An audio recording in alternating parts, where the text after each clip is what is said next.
ओम शांति। 10 दिसंबर 2024 के ईश्वरीय महावाक्य। पहले सुनते हैं मुरली के मुख्य पॉइंट्स। बाबा ने कहा, रोज मुझे याद करो तो धारणा बहुत अच्छी होगी, परंतु जैसे मैं डायरेक्शन देता हूँ वैसे तुम याद करते नहीं हो।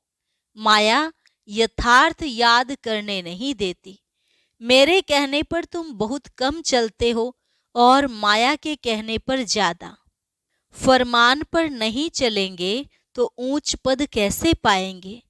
फिर बाबा ने कहा, तुम कर्म सन्यासी नहीं हो, इसलिए दिन भर भले काम धंधा आदि करो, खाना भी पकाओ, परंतु रात में और सवेरे सवेरे बाप को अच्छी तरह से याद करो। रोज रात को सोने से पहले कम से कम आधा घंटा याद में जरूर बैठना चाहिए। याद से ही मदद मिलेगी। बाप का बने हो तो पूरा डायरेक्शन पर चलना है और बलि भी चढ़ना है। बाबा ने कहा, तुम बलि नहीं चढ़ते हो तो हम वर्षा कैसे देंगे। इस पुरानी दुनिया की कीचड़ पट्टी में ममत्व नहीं रखना चाहिए। जब भी सर्विस पर जाओ तो थोड़ा समय बाबा को याद जरूर करो। यह नियम बना लेना चाहिए, फिर माया के तूफान नहीं आएंगे। अवस्था भी बड़ी रिफाइन हो जाएगी और योग में लाइन क्लियर रहेगी। लास्ट में बाबा ने कहा, यह 5000 वर्ष का रील है। जो कुछ भी पास हुआ वह ड्रामा, भूल हुई वह भी ड्रामा। फिर आगे के लिए अपना रजिस्टर ठीक कर देना चाहिए। झरमुई झगमुई करने से अवस्था बिगड़ती है, इसलिए बाबा की याद में बैठ मीठी मीठी बातें करनी चाहिए। और अब सुनते हैं महावाक्यों को विस्तार से। मुरली का सार। मीठे बच्चे, तुम्हारे यह रिकॉर्ड संजीवनी बूटी हैं। इन्हें बजाने से मुरझाइश निकल जाएगी। प्रश्न, अवस्था बिगड़ने का कारण क्या है। किस युक्ति से अवस्था बहुत अच्छी रह सकती है। उत्तर, पहला कारण, ज्ञान की डांस नहीं करते, झरमुई झगमुई में अपना समय गंवा देते हैं, इसलिए अवस्था बिगड़ जाती है। दूसरा, दूसरों को दुख देते हैं तो भी उसका असर अवस्था पर आता है। अवस्था अच्छी तब रहेगी जब मीठा होकर चलेंगे, याद पर पूरा अटेंशन होगा। रात को सोने के पहले कम से कम आधा घंटा याद में बैठो, फिर सवेरे उठकर याद करो तो अवस्था अच्छी रहेगी। गीत, कौन आया मेरे मन के द्वारे। ओम शांति। यह रिकॉर्ड भी बाबा ने बनवाए हैं बच्चों के लिए। इनका अर्थ भी बच्चों के सिवाय कोई जान नहीं सकते। बाबा ने कई बार समझाया है कि ऐसे अच्छे अच्छे रिकॉर्ड घर में रहने चाहिए। फिर कोई मुरझाइश आती है तो रिकॉर्ड बजने से बुद्धि में झट अर्थ आएगा तो मुरझाइश निकल जाएगी। यह रिकॉर्ड भी संजीवनी बूटी है। बाबा डायरेक्शन तो देते हैं, परंतु कोई अमल में लाए। अब यह गीत में कौन कहते हैं कि हमारे तुम्हारे सबके दिल में कौन आया है, जो आकर ज्ञान डांस करते हैं। कहते हैं गोपिकाएं कृष्ण को नाच नचाती थी, यह तो है नहीं। अब बाबा कहते हैं, हे सालीग्राम बच्चे, सबको कहते हैं ना, स्कूल माना स्कूल, जहाँ पढ़ाई होती है, यह भी स्कूल है।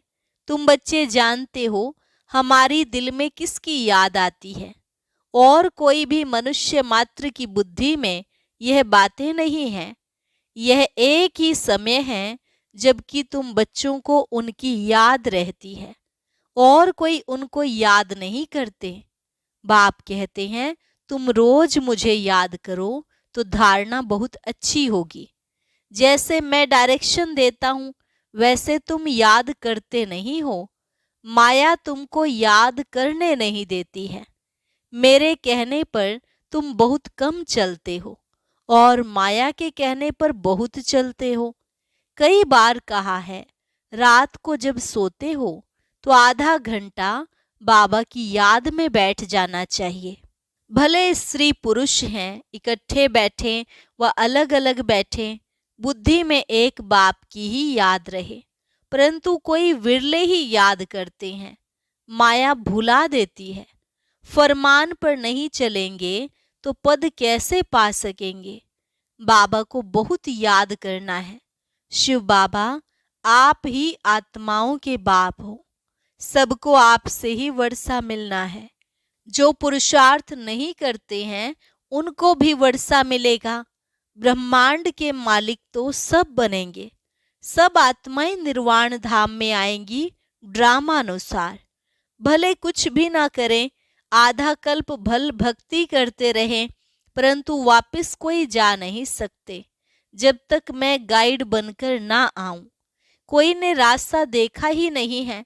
अगर देखा हो तो उनके पिछाड़ी मच्छरों सदृश जाएं। मूल वतन क्या है यह भी कोई जानते नहीं। तुम जानते हो यह बना बनाया ड्रामा है, इनको ही रिपीट करना है। अब दिन में तो कर्म योगी बन धंधे में लगना है, खाना पकाना आदि सब कर्म करना है। वास्तव में कर्म संन्यास कहना भी रोंग है। कर्म बिगर तो कोई रह ना सके। कर्म सन्यासी झूठा नाम रख दिया है। तो दिन को भले धंधादी करो, रात में और सवेरे सवेरे बाप को अच्छी तरह से याद करो। जिसको अब अपनाया है उसको याद करेंगे तो मदद भी मिलेगी, नहीं तो नहीं मिलेगी। साहूकारों को तो बाप का बनने में हृदय विदीर्ण होता है, तो फिर पद भी नहीं मिलेगा। यह याद करना तो बहुत सहज है। वह हमारा बाप, टीचर, गुरु है। हमको सारा राज बतलाया है।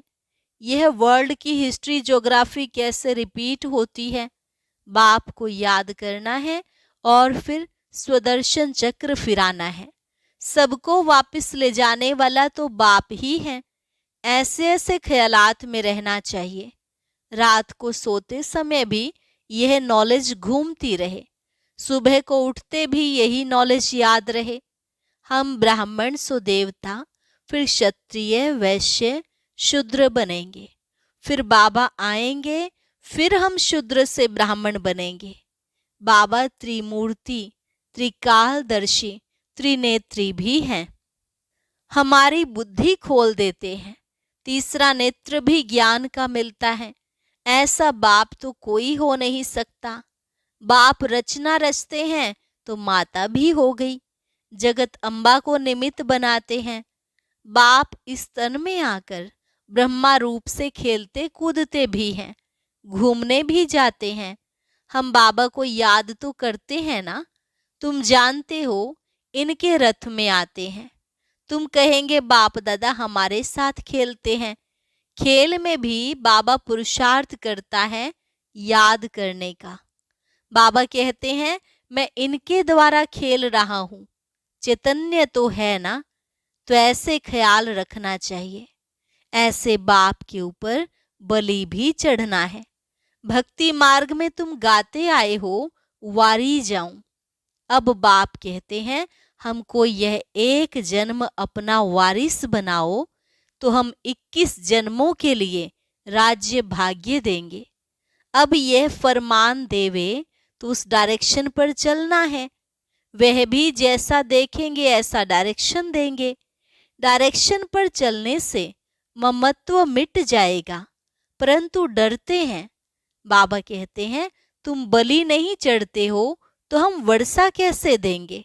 तुम्हारे पैसे कोई ले थोड़े ही जाते हैं। कहेंगे अच्छा तुम्हारे पैसे हैं, लिटरेचर में लगा दो, ट्रस्टी है ना। बाबा राय देते रहेंगे। बाबा का सब कुछ बच्चों के लिए है। बच्चों से कुछ लेते नहीं हैं, युक्ति से समझा देते हैं, सिर्फ ममत्व मिट जाए। मोह भी बड़ा कड़ा है, बंदर का मिसाल है। बाबा कहते हैं तुम बंदर मिसल उनके पिछाड़ी मोह क्यों रखते हो। फिर घर घर में मंदिर कैसे बनेंगे। हम तुमको बंदरपने से छुड़ाए मंदिर लायक बनाते हैं। तुम इस कीचड़ पट्टी में ममत्व क्यों रखते हो। बाबा सिर्फ मत देंगे कैसे संभालो।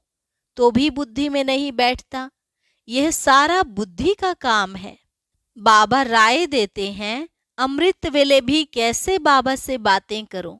बाबा, आप बेहद के बाप टीचर हो। आप ही बेहद के वर्ल्ड की हिस्ट्री ज्योग्राफी बता सकते हो। लक्ष्मी नारायण के 84 जन्मों की कहानी दुनिया में कोई नहीं जानते। जगदम्बा को माता पिता भी कहते हैं। वह कौन है? सतयुग में तो हो नहीं सकती। वहां के महारानी महाराजा तो लक्ष्मी नारायण हैं। उनको अपना बच्चा है जो तख्त पर बैठेंगे। हम कैसे उनके बच्चे बनेंगे जो तख्त पर बैठेंगे? अभी हम जानते हैं यह जगदम्बा ब्राह्मणी है, ब्रह्मा की बेटी सरस्वती। मनुष्य थोड़े ही यह राज जानते हैं। रात को बाबा की याद में बैठने का नियम रखो तो बहुत अच्छा है। नियम बनाएंगे तो तुमको खुशी का पारा चढ़ा रहेगा। फिर और कोई कष्ट नहीं होंगे। कहेंगे एक बाप के बच्चे, हम भाई बहन हैं। फिर गंदी दृष्टि रखना, क्रिमिनल असोल्ट हो जाएगी। नशा भी सतो रजो तमोगुणी होता है ना। तमोगुणी नशा चढ़ा तो मर पड़ेंगे। यह तो नियम बना लो। थोड़ा भी समय बाबा को याद कर बाबा की सर्विस पर जाओ। फिर माया के तूफान नहीं आएंगे। वह नशा दिन भर चलेगा और अवस्था भी बड़ी रिफाइन हो जाएगी। योग में भी लाइन क्लियर हो जाएगी। ऐसे ऐसे रिकॉर्ड भी बहुत अच्छे हैं। रिकॉर्ड सुनते रहेंगे तो नाचना शुरू कर देंगे, रिफ्रेश हो जाएंगे। 2, 4, 5 रिकॉर्ड बड़े अच्छे हैं। गरीब भी बाबा की इस सर्विस में लग जाएं तो उनको महल मिल सकते हैं। शिव बाबा के भंडारे से सब कुछ मिल सकता है। सर्विसेबल को बाबा क्यों नहीं देंगे? शिव बाबा का भंडारा भरपूर ही है। यह है ज्ञान डांस। बाप आकर ज्ञान डांस कराते हैं गोप गोपियों को। कहाँ भी बैठे हो बाबा को याद करते रहो तो अवस्था बहुत अच्छी रहेगी। जैसे बाबा ज्ञान और योग में नशे में रहते हैं, तुम बच्चों को भी सिखलाते हैं तो खुशी का नशा रहेगा। नहीं तो झरमुई झगमुई में रहने से फिर अवस्था ही बिगड़ जाती है। सुबह को उठना तो बहुत अच्छा है। बाबा की याद में बैठ बाबा से मीठी मीठी बातें करनी चाहिए। भाषण करने वालों को तो विचार सागर मंथन करना पड़े। आज इन पॉइंट्स पर समझाएंगे, ऐसे समझाएंगे। बाबा को बहुत बच्चे कहते हैं हम नौकरी छोड़ें, परंतु बाबा कहते हैं पहले सर्विस का सबूत तो दो। बाबा ने याद की युक्ति बहुत अच्छी बताई है, परंतु कोर्टों में कोई निकलेंगे जिनको यह आदत पड़ेगी। कोई को मुश्किल याद रहती है। तुम कुमारियों का नाम तो मशहूर है। कुमारी को सब पांव पड़ते हैं। तुम 21 जन्मों के लिए भारत को स्वराज्य दिलाते हो। तुम्हारा यादगार मंदिर भी है। ब्रह्मा कुमार कुमारियों का नाम भी मशहूर हो गया है ना। कुमारी वह जो 21 कुल का उद्धार करे, तो उनका अर्थ भी समझना पड़े। तुम बच्चे जानते हो यह 5000 वर्ष का रील है। जो कुछ पास हुआ है वह ड्रामा, भूल हुई ड्रामा। फिर आगे के लिए अपना रजिस्टर ठीक कर देना चाहिए। फिर रजिस्टर खराब नहीं होना चाहिए। बहुत बड़ी मेहनत है, तब इतना ऊंच पद मिलेगा। बाबा का बन गया तो फिर बाबा वर्षा भी देंगे। सौतेले को थोड़े ही वर्षा देंगे। मदद देना तो फर्ज है। सेंसिबल जो हैं वह हर बात में मदद करते हैं। बाप देखो कितनी मदद करते हैं। हिम्मते मर्दा मददे खुदा। माया पर जीत पाने में भी ताकत चाहिए। एक रूहानी बाप को याद करना है और संग तोड़ एक संग जोड़ना है। बाबा है ज्ञान का सागर। वह कहते हैं मैं इनमें प्रवेश करता हूँ, बोलता हूँ, और तो कोई ऐसे कह ना सके कि मैं बाप, टीचर, गुरु हूँ, ब्रह्मा विष्णु शंकर को रचने वाला हूँ। इन बातों को अभी तुम बच्चे ही समझ सकते हो। अच्छा, मीठे मीठे सिकिलधे बच्चों प्रति मात पिता बाप दादा का याद प्यार और गुड मॉर्निंग। रूहानी बाप की रूहानी बच्चों को नमस्ते। रूहानी बच्चों की रूहानी बाप दादा को नमस्ते नमस्ते, गुड मॉर्निंग। धारणा के लिए मुख्य सार। पहली पॉइंट, पुरानी कीचड़ पट्टी में ममत्व नहीं रखना है। बाप के डायरेक्शन पर चलकर अपना ममत्व मिटाना है, ट्रस्टी बनकर रहना है। दूसरी पॉइंट, इस अंतिम जन्म में भगवान को अपना वारिस बनाकर उन पर बलि चढ़ना है, तब 21 जन्मों का राज्य भाग्य मिलेगा। बाप को याद कर सर्विस करनी है, नशे में रहना है, रजिस्टर कभी खराब ना हो यह ध्यान देना है। वरदान, प्रत्यक्ष फल द्वारा अतीन्द्रिय सुख की अनुभूति करने वाले निस्वार्थ सेवाधारी भव। प्रत्यक्ष फल द्वारा अतीन्द्रिय सुख की अनुभूति करने वाले निस्वार्थ सेवाधारी भव। सतयुग में संगम के कर्म का फल मिलेगा, लेकिन यहाँ बाप का बनने से प्रत्यक्ष फल वर्षे के रूप में मिलता है। सेवा की और सेवा करने के साथ साथ खुशी मिली। जो याद में रहकर निस्वार्थ भाव से सेवा करते हैं, उन्हें सेवा का प्रत्यक्ष फल अवश्य मिलता है। प्रत्यक्ष फल ही ताजा फल है जो एवर हेल्दी बना देता है। योग युक्त यथार्थ सेवा का फल है खुशी, अतीन्द्रिय सुख और डबल लाइट की अनुभूति। स्लोगन, विशेष आत्मा वह है जो अपनी चलन द्वारा रूहानी रॉयल्टी की झलक और फलक का अनुभव कराए। विशेष आत्मा वह है जो अपनी चलन द्वारा रूहानी रॉयल्टी की झलक और फलक का अनुभव कराए। ओम शांति। आज की संजीवनी बूटी में विशेष गृहस्थियों के लिए सावधानी दी गई है, इसलिए कोई भी भाई बहन मिस ना करे।